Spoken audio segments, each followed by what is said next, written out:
Welcome to i-TUTOR Economics NCERT series. Today we are going to deal with the first chapter of Class 11, Indian Economy on the Eve of Independence. Before we study how the Indian economy has developed after independence, we need to understand what the situation was like before 1947. Looking at India's economic condition on the eve of independence help us see why our leaders adopted certain development strategies later. So let's begin by exploring the state of the Indian economy just before independence. Before 1947, India's economy was in a very poor state. To understand the policies that independent India followed later, we first need to see what the condition of the economy was like at the time of independence. So let's look at the major features of Indian economy on the eve of independence. The structure of Indian economy is not something that developed overnight, or the structure of Indian economy today is not something that developed overnight. Its root go back to history, especially to long period of British rule which lasted for nearly 2 centuries until independence in 1947. The British had only one goal: to make India a feeder economy for Britain's growing industries. That means India was used mainly to supply raw materials and to provide a market for British goods rather than developing its own economy. So, if we want to truly understand what India's development stood at the time of independence, we must first understand this exploitative relationship. Okay, only then we can judge the progress India has made in the decades since independence. Now, low level of economic development under the colonial rule. Before the British came, India had an independent and fairly prosperous economy. Yes, agriculture was the main occupation. But India was not only an agricultural country. There were many flourishing manufactural activities too. In fact, India was world famous for its handicraft industries, especially cotton and silk textiles, as well as metal works and precious stone crafts. These Indian products were highly valued across the world because of their excellent material quality and the super craftsmanship of Indian artisans. So, India was not a poor or backward economy before colonial rule. It had both agriculture and world-renowned industries contributing to its prosperity. Now, textile industry in Bengal. The textile industry in Bengal was one of the brightest jewels of India's pre-colonial economy. Let me give you an example: muslin. Okay, muslin was a very fine cotton textile that originated in Bengal, especially around Dhaka, which is today the capital of Bangladesh. Among all muslin varieties, Dhakai muslin was world famous. It was so fine and delicate that many travelers describe it as almost like woven air. The best and most expensive muslin was called malmal. So the most expensive muslin was called malmal. In fact, foreign travelers sometimes refer to it as malmal shahi or malmal khas, meaning it was fit only for royalty. That shows how valuable and prestigious it was in the global market. The economic policies of British in India had one clear purpose: to save the economic interest of Britain and not India. How did they do this? Yes, they changed the very structure of our economy. India, once a hub of handicrafts and textiles, was systematically turned into a supplier of raw materials like cotton, jute, and indigo, while at the same time becoming a consumer of British finished goods. The British government in India never really cared to measure or improve the economic condition of Indians. In fact, they did not even try to calculate India's national or per capita income properly. Only a few individuals attempted this on their own. Among them were Dadabhai Naoroji, William Digby, V.K.R.V. Rao, Finlay Shiraz, R.C. Desai, and so on. Of these, the estimates made by V.K.R.V. Rao were considered the most reliable one. And what did these studies reveal? Yes, they showed that Indian economic growth under colonial rule was extremely poor. The overall growth of real output was less than 2% per annum. and the growth in per capita income was a mere 0.5% per year during the first half of 20th century. So we can see clearly the British policies neither encouraged development nor improved living standards. Instead, they drained India's wealth and stunted its growth. Now let's look at the agricultural sector. During the British colonial rule, India remained predominantly agrarian. Around 85% of the population lived in villages are dependent on agriculture for their livelihood. However, despite being the main occupation for such a large population, agriculture stagnated. Productivity remained very low, and at times the sector was deteriorated. Why did this happen? Yes, one of the main reasons was the land revenue settlement system introduced by the British. These systems prioritized revenue collection for the British rather than encouraging farmers to invest in improving land productivity. Even though the total area under cultivation expanded, this did not lead to significant improvement in output per farmer. So the majority of Indians remained poor and depended on traditional methods of farming with little hope of economic progress. Now let's look at the Zamindari system. Zamindari system, which was mainly implemented in the Bengal Presidency, covering parts of present-day Eastern India. Okay, in Bengal Presidency it was covered, and under this system, the profit from agriculture went to the zamindars rather than the actual cultivators, the farmers who worked the land.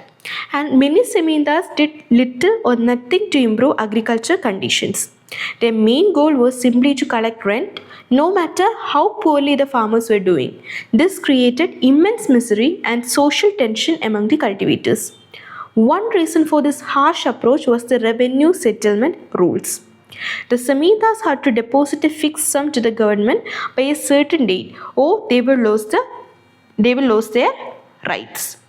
So besides this exploitative system, several other factors worsened agriculture. What are they? Yes, low technology in agriculture or low level of technology in farming, lack of irrigation facilities, and negligible use of fertilizers. Some regions did see higher yield of cash crops due to commercialization. But this did not benefit the farmers much. Why? Because farmers produce cash crops mainly for British industries, not for local food consumption, which failed to improve their economic condition. Finally, India's partition at independence caused further setbacks. Large portion of fertile, highly irrigated land went to Pakistan, particularly affecting the jute industry, which lost almost all its raw material supply. As a result, India's once world-famous jute good industry suffered heavily. Now, let's look at the industrial sector under British rule. Just like agriculture, manufacturing in India could not develop properly. India's world-famous handicrafts industries, which once gave the country global recognition, declined sharply. Why did this happen? The British had a two-fold strategy. First thing, to make India an exporter of raw materials needed for British industries. And the second strategy was to turn India into a market for British finished goods, ensuring that their industries could expand the profit. So as a result of this policy in deindustrialization, two major consequences followed. What are they? Yes, massive unemployment because traditional handicrafts jobs disappeared, and creation of new demand in Indian market for manufactured goods, which was met by cheap British imports rather than local products. So in short, the British deliberately stifled India's industrial growth to benefit their own economy. Moving on, modern industry started emerging in India during the second half of 19th century. Second half of 19th century, but progress was very low. Initially, industrial growth was mainly in textiles, specifically in cotton and jute mills. Cotton mills were largely Indian owned and located in the western regions, Maharashtra and Gujarat.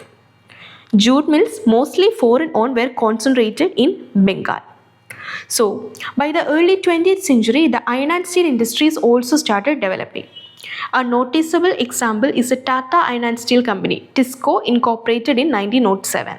Other industries like sugar, cement, paper, etc. started coming up, mostly after the Second World War, marking the slow but steady rise of modern Indian industry.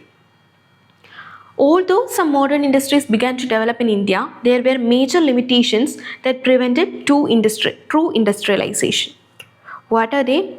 Yes, there was hardly any capital good industries to help promote further industrialization in India. So this capital good industries are industries that produce machine tools used to make goods for consumption. Without capital goods, further industrial growth was very difficult.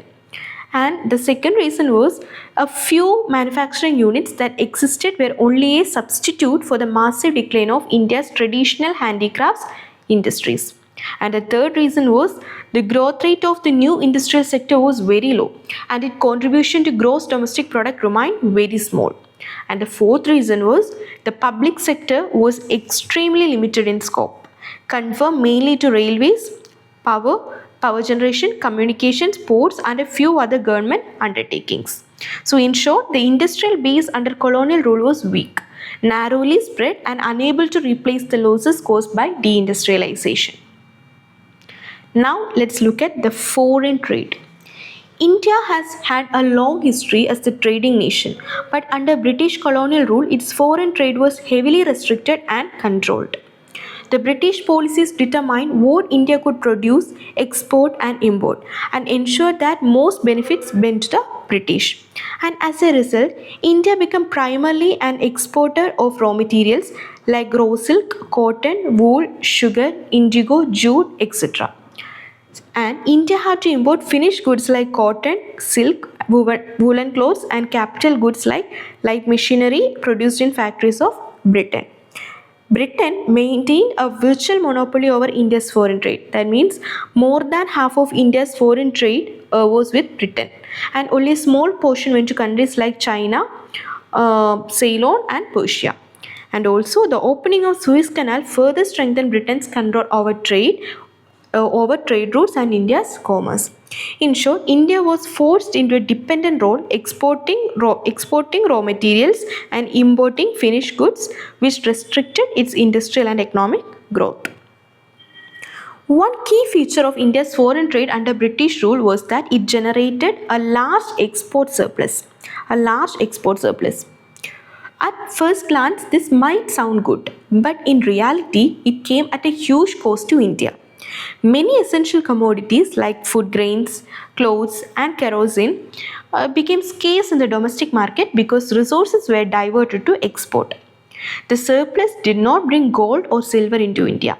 Instead, the money earned from export was used by the British to cover expenses of officers set up in Britain for administering India and pay for wars fought by Britain, and also to import invisible items like administrative and military cost. This means that India's wealth was systematically drained, even while it exported more goods than it imported. This is often referred to as drain of wealth under colonial rule. So remember that term, drain of wealth. Now, let's look at the demographic condition of India under British rule. The first census of India was conducted in 1881 and thereafter censuses were carried out every 10 years. This helped the British collect systematic data about the population. And before 1921, India was in the first stage of demographic transition, which means both birth rate and also death rate were high. So the population growth was slow. After 1921, what happened? Yes, India entered the second stage of demographic transition after 1921. In this stage, death rates start declining mainly due to improvements in health and sanitation, but birth rate remained high. So population growth began to rise gradually. Despite this, the total population and the rate of growth were still not very high compared to later periods. So under colonial rule, India had a slowly growing population, partly due to poor health conditions and limited medical facilities. Now let's understand the social development indicators in colonial India. What about literacy? Yes, the overall literacy rate was very low. Less than 16%, and the female literacy was even worse, around 7%. This shows that most people, especially women, had little access to education. What about public health? Yes, health facilities were either unavailable or highly inadequate, leading to widespread water and airborne diseases. What about mortality rate? Because of poor healthcare, overall mortality rate was high. The infant mortality rate was around 218 per thousand, which is alarmingly high compared to 63 per thousand today. What about life expectancy? Yes, average life expectancy was only 32 years, much lower than 63 years which we have now. What about poverty? Yes, reliable data on poverty is scarce, but it is clear that extensive poverty existed, worsening the overall social condition. So during the colonial times, India not only faced economic exploitation but also suffered from poor education, health and living conditions, which severely affected the population's well-being. Now, let's look at the occupational structure of India under colonial rule. Agriculture dominated. Around 70 to 75% of workforce was engaged in agriculture. This shows that India remained largely agrarian. What about manufacturing and services? Yes, only 10% of people worked in manufacturing and about 15 to 20% in services. Industrialization was limited. And some regions like Madras presidencies, Madras presidencies means Tamil Nadu, Andhra Pradesh, Kerala and Karnataka, and also Maharashtra and West Bengal is included. So these Madras presidencies, Maharashtra and West Bengal, they saw a decline in agricultural workforce and a rise in manufacturing and services. Other regions like Orissa, Rajasthan and Punjab experienced an increase in agricultural employment, showing uneven development across regions. So even after decades of colonial rule, most of Indians remained dependent on agriculture, while industry and services employed only a small fraction, and this varied from region to region. Now, let's understand the Suez Canal. Okay, let's understand Suez Canal and its importance for trade during colonial rule. The Suez Canal is an artificial waterway in the northeastern Egypt. It connects the Mediterranean Sea with the Red Sea. So it provides a shortcut for ships traveling between Europe or America and South Asia, East Africa and Oceania. Without it, ships would have to sail all the way around Africa. So strategically and economically, it is one of the world's most important waterways.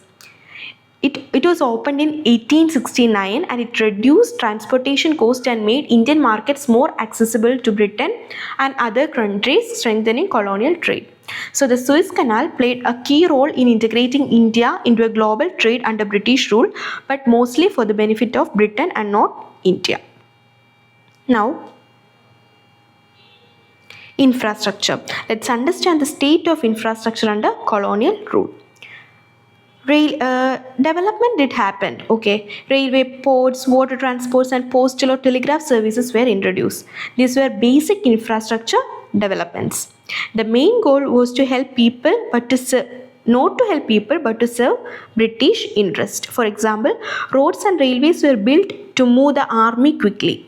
They were also used to transport raw materials like cotton, jute and grain from village to ports, which were then sent to England.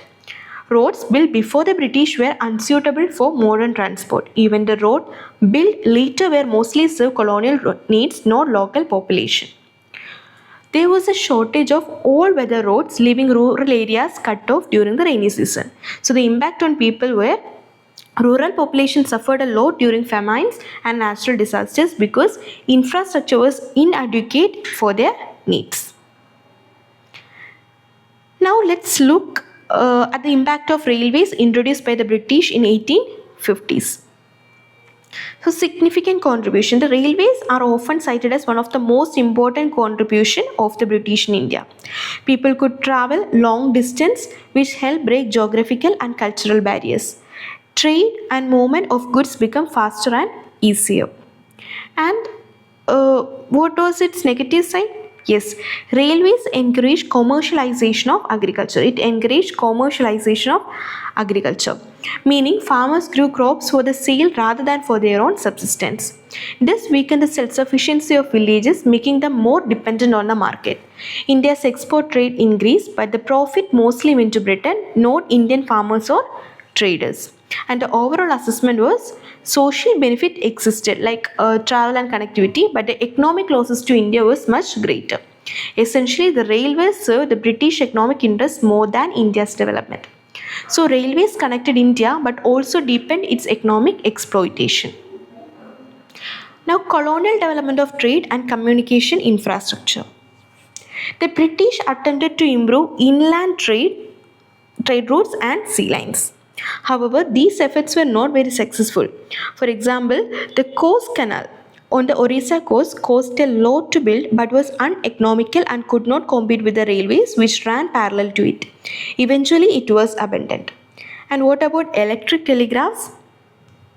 Yes, it was introduced for maintaining law and order, not for public benefit. And it was useful to the public but remained inadequate throughout the colonial period. And the overall point is the development of roads, railways, canals and communication mainly served colonial interests, not the economic needs of Indian population. Even when infrastructure existed, it was often inefficient or underutilized, showing that the main aim was control and extraction rather than development. So let's move to the conclusion part. By the time India gained independence in 1947, 2 centuries of British colonial rule had left deep scars on economy. Agriculture faced surplus labor, low productivity and exploitation under land revenue system. Industries were underdeveloped, lacking modernization, diversification and public investment. Foreign trade primarily served British interests, not India's economy. Infrastructure, including railways and roads, needed upgrading and a focus on public welfare. Poverty and unemployment were widespread, calling for strong welfare-oriented policies. In short, India inherited enormous social and economic challenges at the dawn of independence. So in a nutshell, the social and economic challenges before the country were enormous. So that's all about this chapter. Hope you understand. Thanks for watching. For more related contents, do like, share and subscribe.